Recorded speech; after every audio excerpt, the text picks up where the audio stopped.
তুই কোন যোগ কর রে বা? আমি, যার নাম শুনে মানুষ 10 হাত দূরে চলে যায়, স্যানিটাইজার দিয়ে হাত ধোয়া শুরু করে, বইয়ের জন্য যে মানুষ মাস্ক লাগা, আমি হলাম সেই করুণা। ওরে বাপরে, তাড়াতাড়ি এখান থেকে পালিয়ে যা।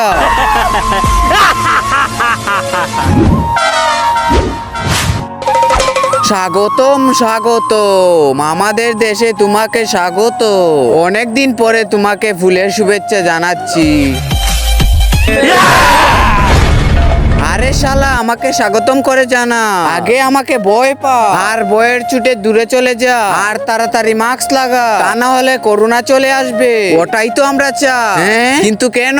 তার আগে যে মা তোমার মুখে খাবার তুলে দিয়েছে, আজ সেই প্রিয় মায়ের জন্য একটি লাইক এবং সাবস্ক্রাইব করে কমেন্টে এই ইমোজিটা দিয়ে যা, কারণ লকডাউন লেগে যাবে, স্কুলও বন্ধ হয়ে যাবে, কলেজও বন্ধ হয়ে যাবে, আরাম করে জীবন কাটাবো। আরে আরে, আমি এখানে থাকবো না, আমি চায়না চলে যাব। আরে আরে, করোনা ভাইরাস, তুমি এটা করতে পারো না।